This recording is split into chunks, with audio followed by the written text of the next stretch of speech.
Hi everyone, welcome back to the another episode of what I it in a day. প্রতিদিনের মতন সকালটা শুরু হয়েছিল আমার এই মর্নিং ড্রিঙ্কসটা নিয়ে। ব্রেকফাস্টে আমি খেয়েছিলাম ছাতুর শরবত, আর সেদিন আমাদের বাড়িতে হয়েছিল চিলি পনির। তারই প্রিপারেশন আমি নিয়ে নিয়েছিলাম সকালবেলা।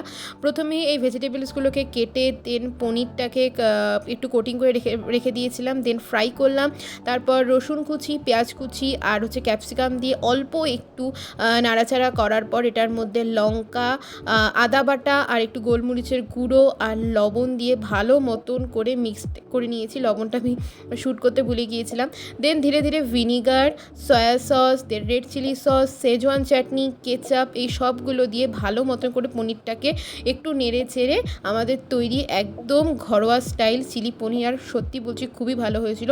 দুপুরে লাঞ্চ করলাম, সন্ধ্যাবেলার দিকে একটু বেরিয়েছিলাম, তো খেয়েছিলাম মোমো, আর আমার সাথে যে গিয়েছিল সে খেয়েছিল কফি, আর দেন একটা কোল্ড ড্রিঙ্কস খেলাম।